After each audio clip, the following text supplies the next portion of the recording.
নাম কহব না, আমাদের টোলাতে একটা মেয়ে ছেলে আছে, ওকে পর্দার কথা বলতে গেলে এই পর্দার কথা শুনলে হ্যাঁ জি জ্বলে যায়। এটা একটা বলি, একটা মুসলমানের বেটির এটা হলো বলি। পর্দা বলতে গেলে হ্যাঁ জি জ্বলে যায়। তো জি জ্বলে যায় তো দয়া করে একটু মেহরবানি করে ন্যাংটা হ্যাঁ ঘুরো না হারে টোলাতে একদিন। তোমার যখন পর্দাতে এত জ্বলন, তো ন্যাংটা হয়ে হাঁটো, ওটা করবে না, তো মাথাতে কাপড় দিবে না। এভাবে দিন কাটছে। হঠাৎ করে একদিন আমার গীথেনের কাছে এসে কইছে, হাজি মাসি একটা বেলে খুব কঠিন দুয়া আছে, ওই দুয়াটা যে মানুষ কহিবে তোমার ফজিলত বেলা আছে এই যে সকালবেলায় যদি বলে তো মগরব হইতে হইতে যদি ইয়ার মধ্যে মরে যায় তো জান্নাতি, আর মাগরিবের টাইমে যদি দুয়াটাকে কেউ বলে একবার আর ফজর হতে হতে আর মাঝখানে মরে যায় তাহলে ওই মেয়েটা ওই লোকটা জান্নাতি।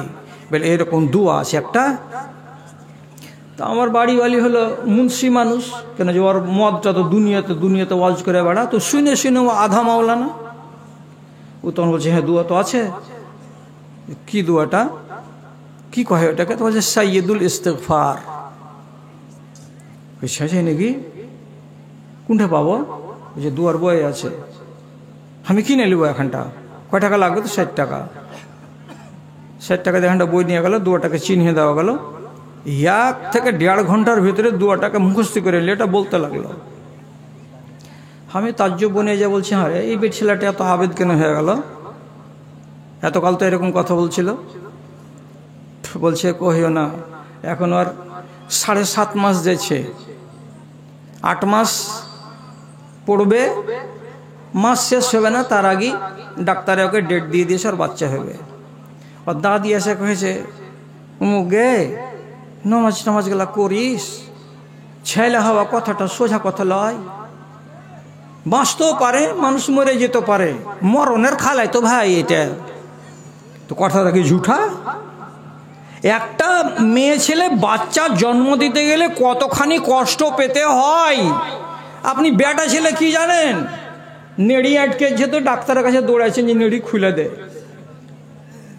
হ্যাঁ, আর একটা বাচ্চা মায়ের পেট থেকে ভূমিষ্ঠ হতে গেলে রগ রেশা ছিঁড়ে গিয়ে পেটের ভিতর থেকে যখন নামে সংকীর্ণ রাস্তা দিয়ে কত কষ্ট হয়, কত কষ্ট হয়।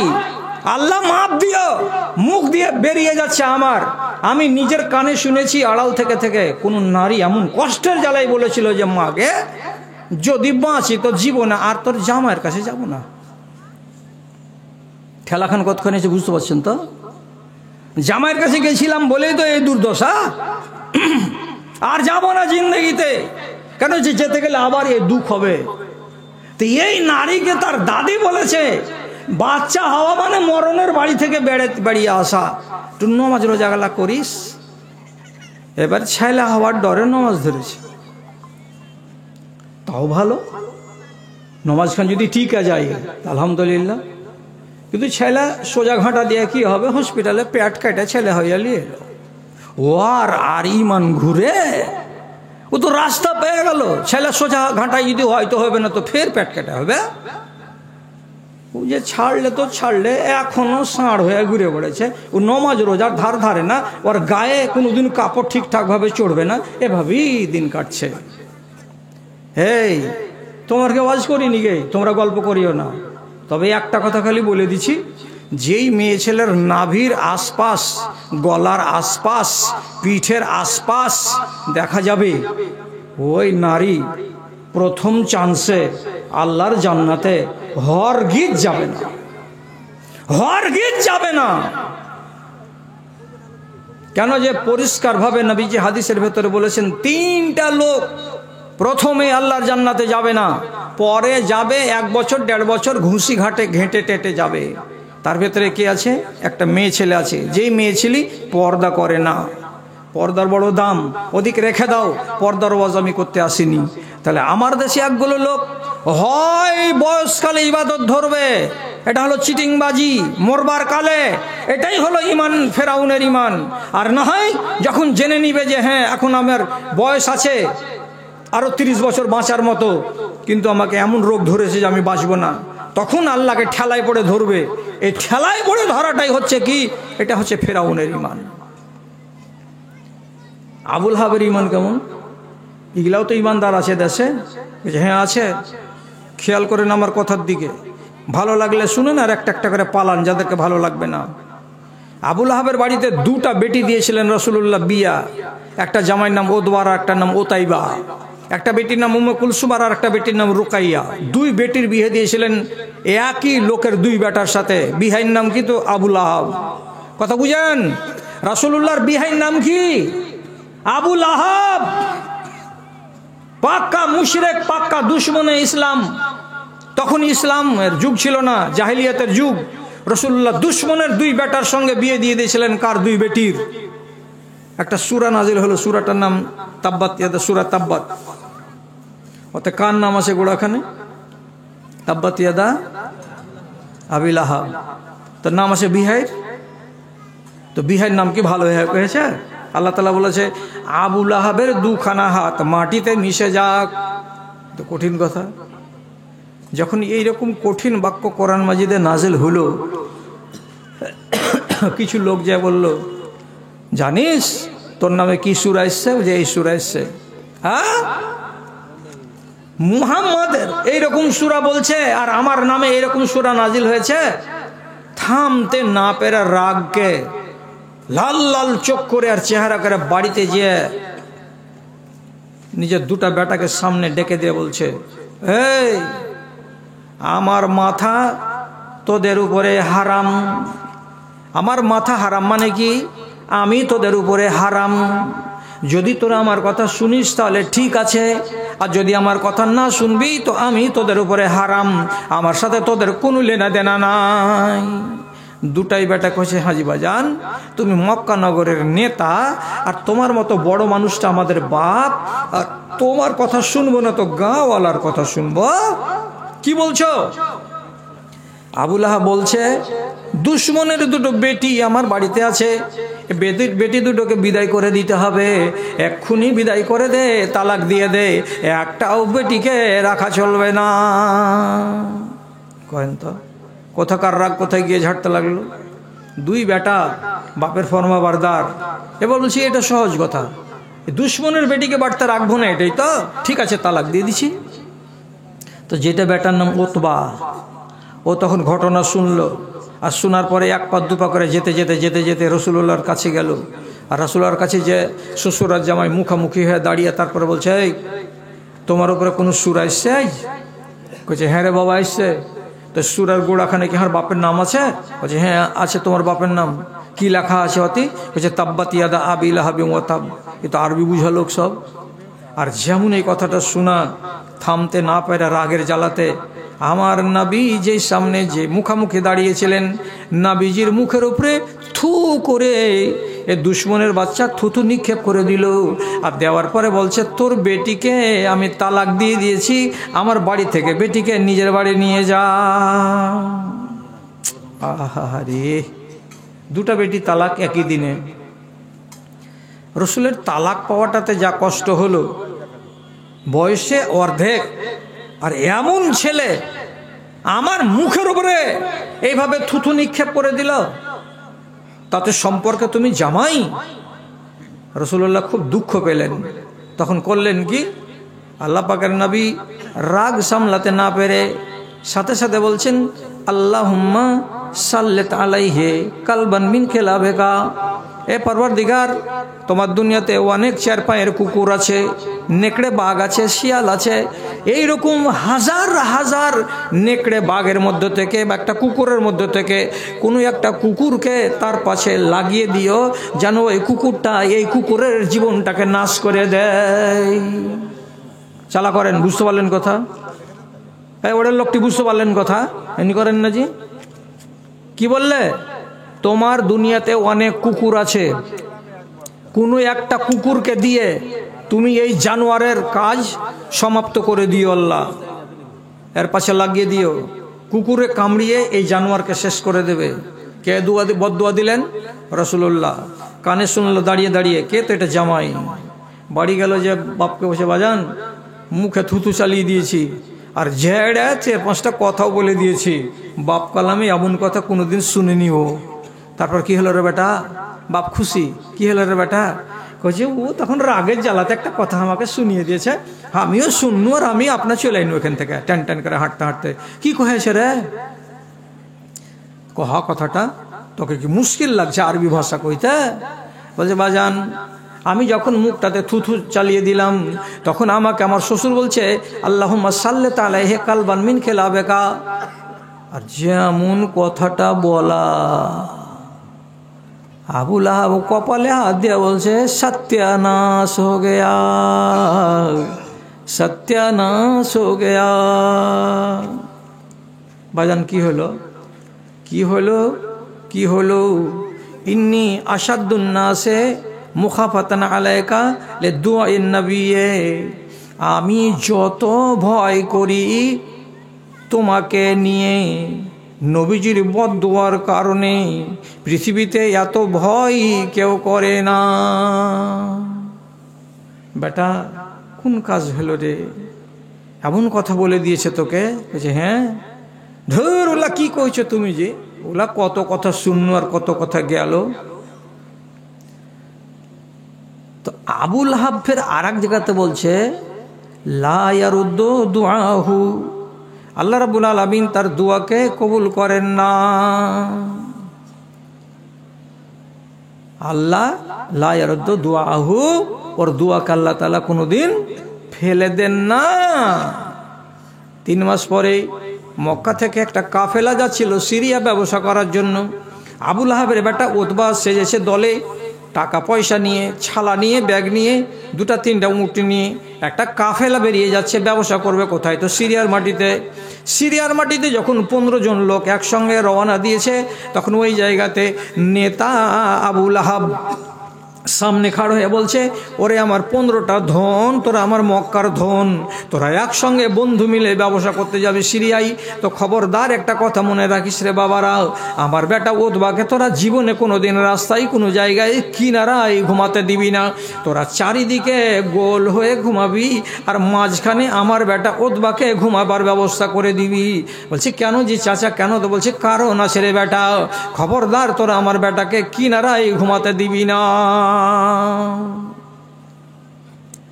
এবার এইভাবে চলে যাচ্ছে চলে যাচ্ছে চলে যাচ্ছে, সিরিয়া প্রবেশ করবে। তার কিছু দূর আগেই একটা জায়গা আছে, জায়গাটার নাম হলো হাওরান।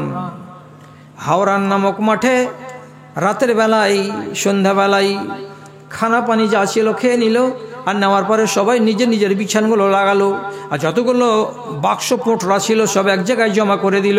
আর দেওয়ার পরে উতবাকে নিয়ম অনুযায়ী ওই পোঁটরাগুলোর কাছে ঘুমাতে দিয়েছে, আর চারিদিকে এরা গোল হয়ে ঘুমিয়ে আছে যাতে এর উপরে কেউ হামলা করে দিতে না পারে। এবার রাত্রি 12টার সময় একটা নেকড়ে বাঘ, এই বড়গুলো নয়, কুকুরের সাইজের যেগুলো নেকড়ে, যাকে হাইনা বলা হয়, এই হাইনা বাঘ এলো। আসার পরে প্রথমে একটা মানুষকে এমনি করে নাক লাগিয়ে শুকে দেখছে, দেখে বলছে এটা নয়। ফের আর একটাকে যে এমনি করে শুকে দেখছে রাতের বেলায়, দিয়ে মুখটাকে এমনি করে ঝেড়ে দিয়েছে, এটা নয়, এটা নয়।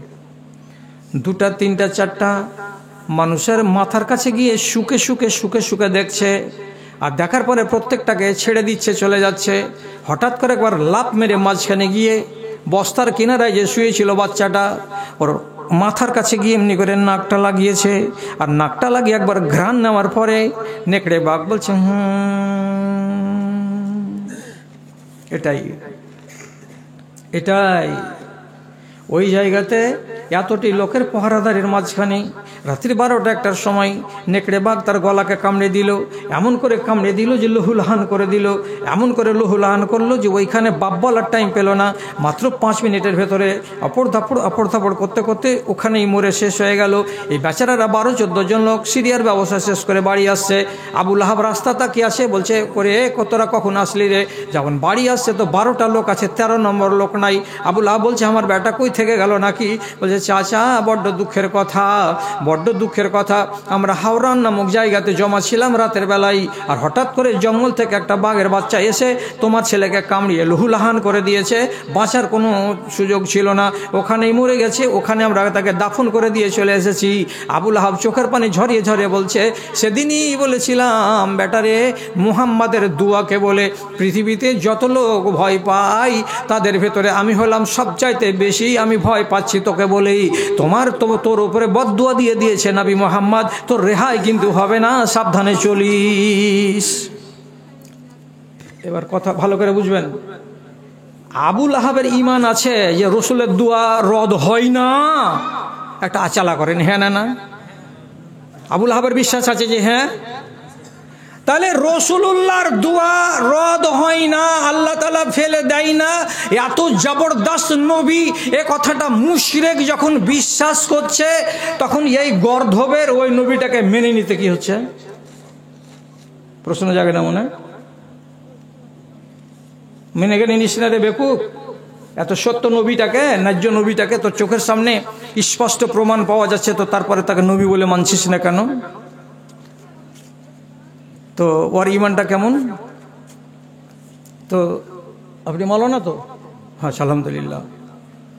ওর ইমান কেমন আমি বলবো না, কোরআন বলছে, লাইন সাআলতাহুম মান খালাকাস সামাওয়াতি ওয়াল আরযা লা ইয়াকুলুনা আল্লাহ। এই মুশরিকগুলোকে যদি তুমি জিজ্ঞেস করে বলো আসমান জমিনকে কে তৈরি করেছে, এই বলো তো, আবুল আহাব বলো, উতবা বলো, শাইবা বলো, তোমরা সবাই মিলে বলো তো আসমান জমিনকে কে তৈরি করেছে? আল্লাহ তাআলা নিজে বলছেন সবাই মিলে ওরা বলবে লা ইয়াকুলুনাল্লাহ, নিশ্চয় আল্লাহ রাব্বুল আলামিন আসমান বানিয়েছেন এবং জমিনকে বানিয়েছেন। এটা ঠিক কথা না বেঠিক কথা? ঠিক। তাহলে এই যে ঠিক কথা বলছে, আসমানের মালিক বানানেওয়ালাকে খালেক তো আল্লাহ, জমিনকে বানানেওয়ালাকে তো আল্লাহ। তো এত সত্য কথা বলে সাক্ষী দিচ্ছে কারা? মক্কার মুশরিকরা। তো বাকি কথাগুলো কেন মানিস না? বলছি এটাই তো দোষ। এবারে এখন যদি বলি যে একটা লোক আছে এই গ্রামে, 30 বছর পার হয়ে গেল, 3 ছেলের বাপ, এখনো দাড়িকে রোজ ঝুটছে। আচ্ছা, রোজ যদি দাড়ি কামাও এতে ইজ্জত বাড়ে না কমে? যদি বলে যে বাড়ে, খালি প্রমাণ করে দাও যে হ্যাঁ বাড়ে। কাল যদি কুমারগঞ্জ স্টেশনে দাড়ি কামিয়ে আমি এসে না দেখাই তো পরে কহিও, আমিও তো ইজ্জত চাচ্ছি। দাড়ি কামাতে গেলে ইজ্জত বাড়ে না কমে? আমি জোরের সঙ্গে বলছি, সুন্নাতকে জফা করতে গেলে ইজ্জত কমবে। তো তুমি তো জানো যে এটা রাসূলুল্লাহর সুন্নাত। তো সুন্নাত জানার পরে আজ পর্যন্ত কামডোলের গায়ে কেন 30টা লোক 30 বছর বয়স হয়ে গেছে, তারা চেহারাতে দাড়ি রাখতে পারলো না, অথচ তার মগজে কথাটা আছে? তো তাহলে ওর ইমান আর আবুল আহাবের ইমানের তফাৎটা কোথায়? আপনি জবাব দেন আমাকে, ওয়াজ করে ছেড়ে দিচ্ছি আমি। কি বলেছিলাম গোড়াতে? 3 রকমের ইমান দেখতে পাচ্ছি দেশে, 3 রকমের। ওরে নাদান মুসলমান, ওরে নাদান মুসলমান, তোরা কেন বুঝিস না রে? খোদার রশি শক্ত হাতে কেন ধরিস না রে? তোরা কেন ধরিস না রে? মাস গেল তোর বছর গেল, আর কি আছে বাকি? সবাই তোরা বল না এসে নমাজ ধরেছি, আমরা রোজা ধরেছি। খোদা তোদের রহম করে, কেন কিছুই বলিস না রে? ওরে নাদান মুসলমান, তোরা কেন বুঝিস না রে? খোদার রশি শক্ত হাতে কেন ধরিস না রে? তোরা কেন ধরিস না রে? একগুলো লোকের ইমান হলো ইবলিসের ইমান। ইবলিসকে শয়তানের নাম, তো বরফের ইমান আছে নাকি? তো আপনি কি কইছেন? ইবলিসের ইমানের ত্রুটি আছে, এটা কথা ঠিক, কিন্তু ইবলিসের জ্ঞান কম। ইবলিস 1000 বছর ধরে ফেরেশতাদের নেতা ছিল, ও শরীয়তের সব বালা মুসিবতগুলো সব বুঝে, আর যতগুলো খায়ের আছে সেগুলো বুঝে। ইবলিস শয়তান সমস্ত কিছু আল্লাহ রাব্বুল আলামিনের ফরমানকে জানে এবং সমস্ত ফরমানকে সে বুঝে। কোনটা করতে গেলে আল্লাহ রাজি আর কোনটা করতে গেলে আল্লাহ নারাজ, এগুলো ও বুঝে না। মনে করছেন সব পাই পাই পাই পাই করে বুঝে? জি জি, আরে সত্য কথা বলছি জি। কামডালের লোক আয়াতুল কুরসির যে ফজিলত আছে, আয়াতুল কুরসি কোনটা? আল্লাহ লা ইলাহা ইল্লাহু আল হাইয়ুল কাইয়ুম, এটাকে কি বলা হয়? আয়াতুল কুরসি। তো সবাই জানেন আপনারা, ইয়ার যে ফজিলত এত, তো আবু হুরায়রাকে রাতের বেলায় শিখিয়ে দিয়ে গেছে কে? এই শয়তান।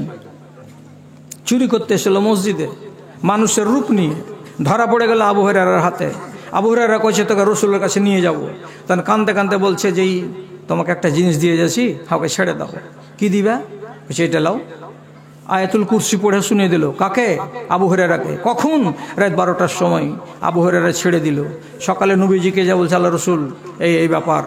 আবু হুরায়রাকে রসুল তখন বলছে তুমি ওকে চিনহ? বলছে না, ও তো চোর। বলছে চোর লে, ওটা হলো ইবলিস শয়তান, মানুষের রূপ নিয়ে চুরি করতে এসেছিল। তবে যেটা বলে দিয়েছে সেটা হক, এবারে সত্য কথা, ন্যায্য কথা। ফজিলত বয়ান করতে এলাম না, টাইম আমার কাছে নাই। তাহলে ইবলিস শয়তানের এতটুকু জ্ঞান আছে, আয়াতুল কুরসির ফজিলতটা কি, তাহলে আর জ্ঞানগুলো নাই?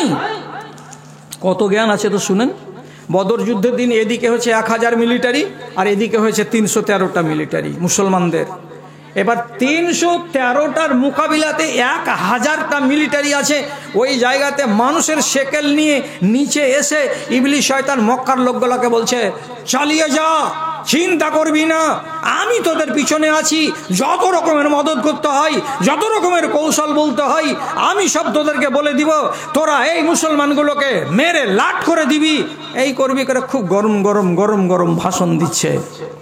এমন সময় শটের উপরে বলছি, আল্লাহ তাআলা আসমান থেকে ফেরেশতা পাঠালেন 1000টা, আর দিয়ে বললেন ফেরেশতারা আমার মুসলমানেরা এখানে মাত্র 313টা, ওরা যদি আজকে হেরে যায় তাহলে মদিনার মসজিদ আর আজান পড়বে না। আজকে ওদেরকে জিতাতে হবে। যাও মুসলমানদের লাইনে গিয়ে তোমরা দাঁড়িয়ে যুদ্ধ করোগা। কাদের সাথে? তো দুশমনদের সাথে। মুসলমানেরা একটাও দেখতে পায় না যে আমাদের লাইনের ভেতরে ফেরেশতা আছে। আর কাফেরেরা যতটি এদিকে আছে যখন গুনছে তখন বলছে আমাদের দ্বিগুণ ইয়ারা, মানে 2000 আছে। তাহলে এত সংখ্যা বাড়লো। আল্লাহ কাফেরের চোখে দেখতে দিচ্ছেন, কিন্তু মুমিনের চোখে দেখতে দিচ্ছেন না। মুমিনের চোখে দেখা দেয় না কেন? যে যদি মুমিন দেখে নেয় যে ফেরেশতা নাজিল হয়েছে তাহলে এরা কেউ লড়বে না। যখন দেখলে ফেরেশতা নাজিল হচ্ছে তখন ইবলিস শয়তান এক কোণা থেকে তখন বলছে তোরা থাক হে চাচা, আমি গেনু। যখন চলে গেছে তখন কয়েকজন লোক বলছে তুমি এত করে শক্তি সাহস যোগাচ্ছিলে তো ভালো লাগছিল, এখন যে তুমি এমনি করে পালিয়ে যেছো তো আমরাকে ভালো লাগে না। তখন ইবলিস কি করেছে? ইন্নি আরামা লা তারাও না। আরে হোঁচলা তোরা কি বুঝিস? আমি যেটা দেখতে পাই তোরা দেখতে পাস না। আল্লাহ তাআলা আমাকে যোগ্যতা দিয়েছেন, আসমান থেকে যে ফেরেশতা নাজিল হচ্ছে এই ময়দানে আমি আমার 2 চোখ দিয়ে দেখতে পাচ্ছি। আর যেই মাঠে ফেরেশতা নাজিল হয়েছে ওদের সামনে তোরা মোকাবিলা করতে পারবি না, তার জন্য এখান থেকে পালিয়ে যাচ্ছি। কোরআন মাজিদে সাফ করে লেখা আছে, ইবলিস বলছে ইন্নী আখাফুল্লাহ ওয়াল্লাহু শাদীদুল ইকাব। আমি আল্লাহকে বলে ভয় করি, আল্লাহ কঠিন আযাব দেনেওয়ালা।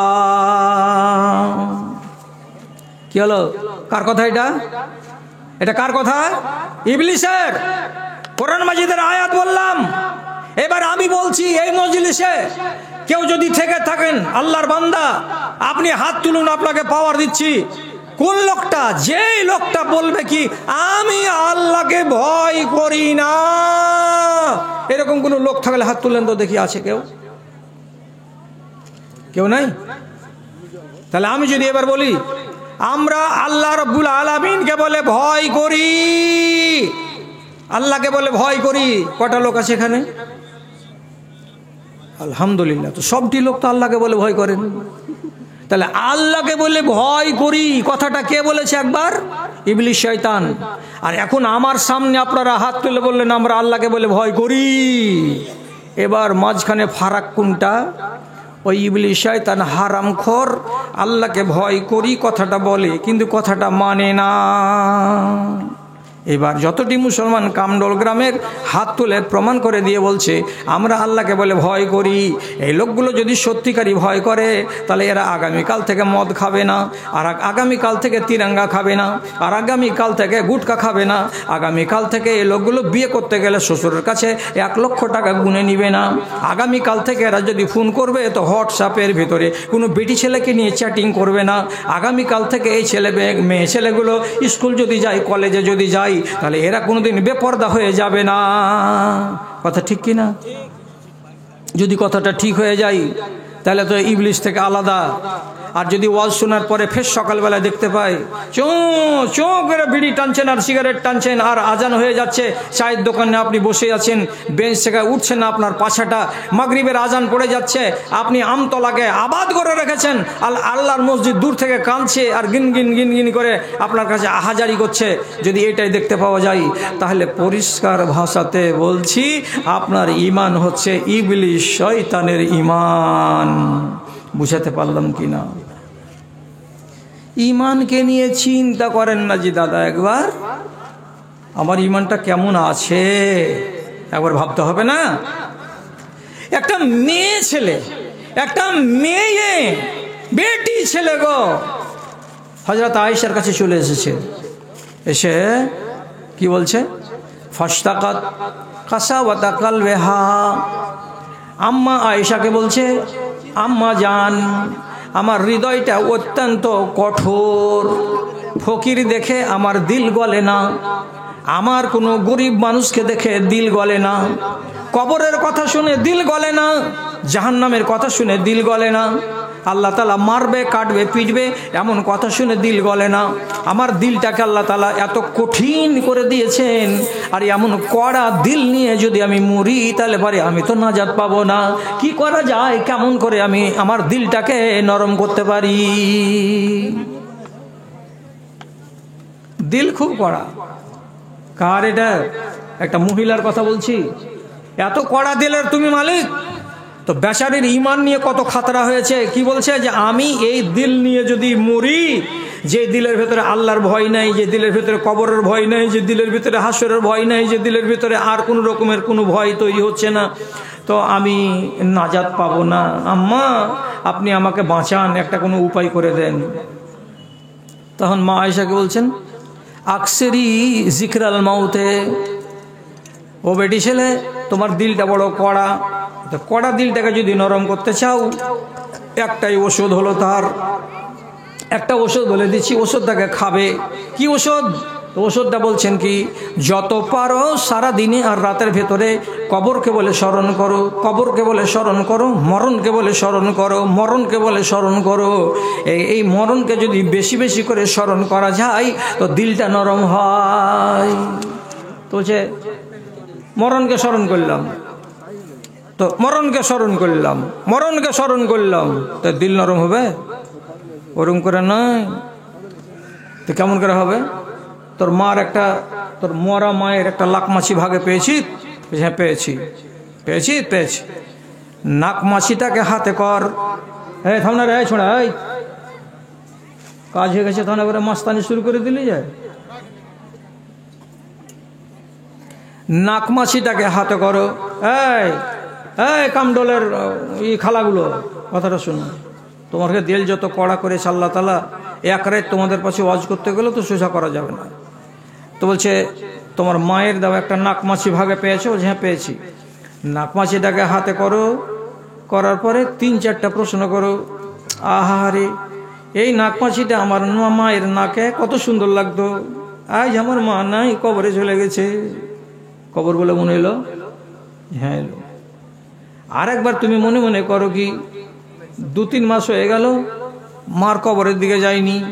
বাড়ির কাছে যদি কবর থাকে তো মার কবরের কাছে যাও, আর মায়ের কবরটার কাছে গিয়ে দেখো, যদি মাঝখানে ভুঁসড়ে পড়ে যেয়ে থাকে তো 4বার করে মনে মনে সওয়াল করো কি, ওরে আল্লাহ, আমার বুকের উপরে যদি 5 কেজি একটা কোনো জিনিস চাপিয়ে দেয় তা আমার শ্বাস ফুলতে লাগে, আর আমার মার কবরের উপরে এই 1 মণ মাটি চেপে বসে আছে, আমার মা যে কত কষ্ট পাচ্ছে আল্লাহ জি। একবার দেখাই। এর নাম কি? তো মরণ। আর কেমন করে করব?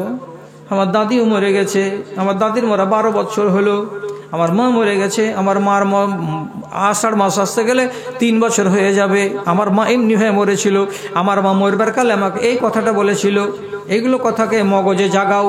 আর জাগাতে জাগাতে জাগাতে জাগাতে তোমার মায়ের যদি ছেড়ে যাওয়া কোনো কাপড় থাকে, কোনো সায়া থাকে, ব্লাউজ থাকে, শাড়ি থাকে, তো শাড়িটাকে আলমারি থেকে বাহির করো।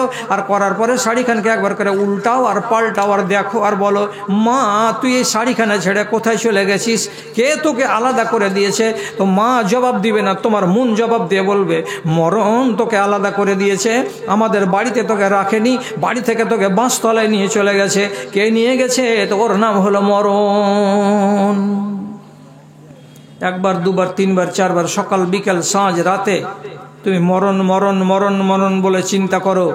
আস্তে আস্তে তোমার দিলটা নরম হয়ে যাবে, আমাকে মরতে হবে। নিজের হিসাব লাগাও, আমার বয়স কতদিন হলো? 45 হলো। আর 60 বছর জুতে কতদিন আছে? তো 15 বছর আছে। তারপরে তো আমাকে মরতে হবে। আমার যে মরণ কুণ্ঠে আছে, বাপের দেশে আছে না মায়ের দেশে আছে? আল্লাহ, কোনখানে যে মরবো, কি হালাতে যে মরবো? মরবার কালে কথা বলতে পারবো কিনা? মরার কালে আমার পাশে ছেলে পেলে থাকবে কিনা? আমার জবান দিয়ে লা ইলাহা ইল্লাল্লাহ বের হবে কি হবে না? এক গাদা প্রশ্ন করো নিজের মনের সাথে মরবার কালে। এইরকম করে যদি মরণকে বলে স্মরণ করো, তো তোমার দিলটা নরম হবে। এবার 3 মাস পরে ফের ওই বেটি ছেলেটা চলে এসছে, সালাম দিয়া আম্মা আয়েশার কাছে বসেছে। বসার পরে তখন বলছে, কি খবর? তো হাসছে, মুচকি মেরে হাসছে। তারপরে তখন বলছে, ফালতো,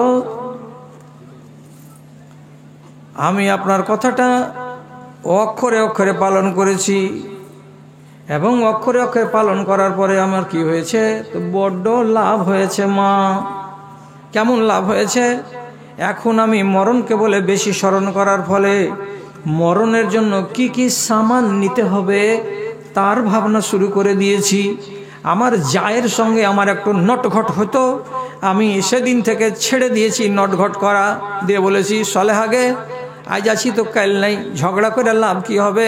ওর সঙ্গে মিলেমিশে হাসি মুখে কথা বলছি। আগে আমি নফল নামাজ পড়তাম না, এখন সকাল 8টার সময় আমি কাজের ফাঁকে ফাঁকে মাঝখানে ছোট ছোট করে 2 রাকাত বাঁশ নামাজ পড়ছি, যাকে চাষ নামাজ বলা যায়। কেন পড়ছি?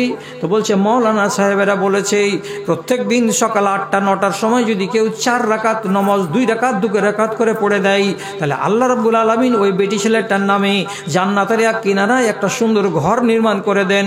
তো ওই জান্নাতটা পাবো তার আশায় 4 রাকাত নামাজ ধরেছি আম্মা জান। তারপর থেকে কি করেছো?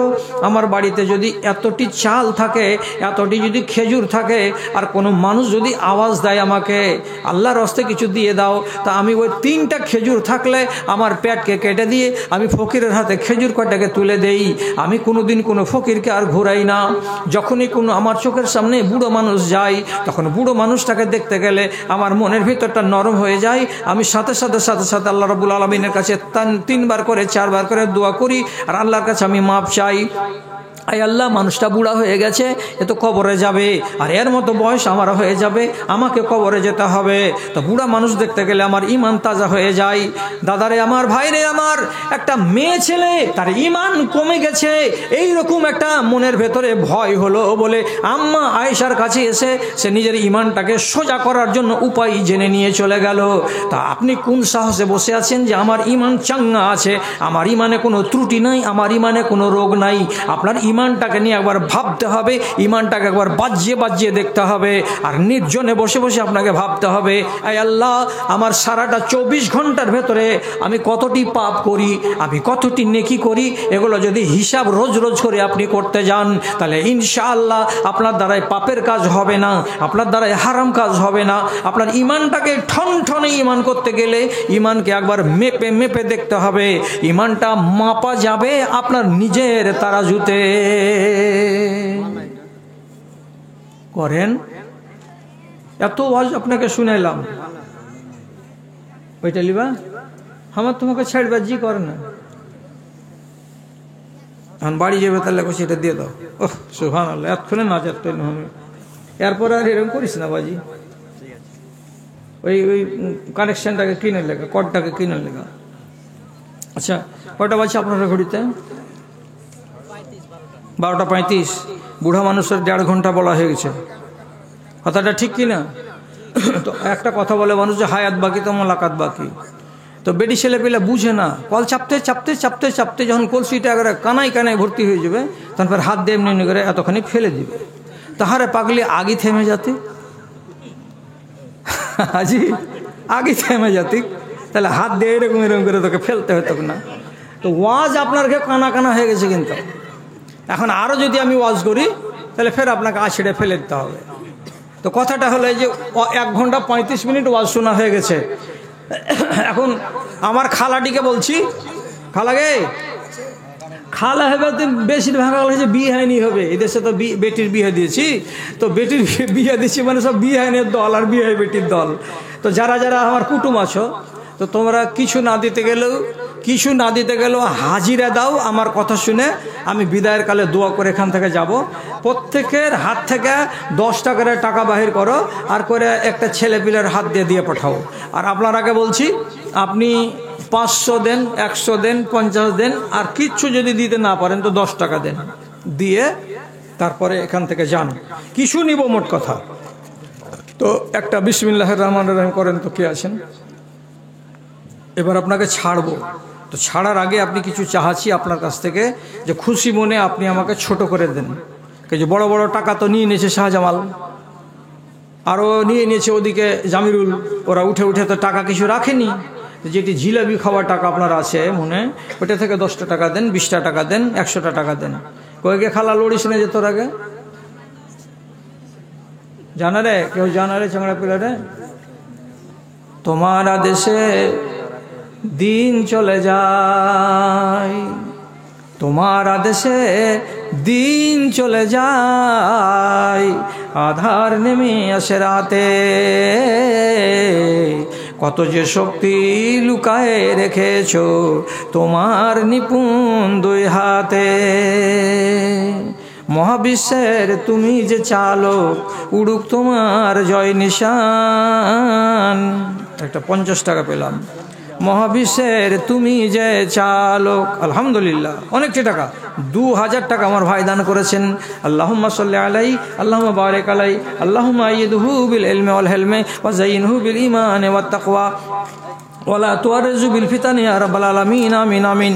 আরেকজন ভাই আমার 100 টাকা দিয়েছেন, দান কবুল করো তুমি পাক সুবহান, মিটা দাতার মনে আনমান, ওই আল্লাহ দয়াময় মেহের করিবে, দানকারী দানকে তুমি কবুল করবে, আমিন। কুলে একটা মা খালা, আমিনার মা, ফাতেমার মা আছো, রোজিনার মা আছো, 20-30 টাকা পাঠাও, তোমার আদেশে দিন চলে যায়। আরেকজন 100 টাকা, আলহামদুলিল্লাহ মাশাআল্লাহ জাযাকাল্লাহ পরদেগে আলাম।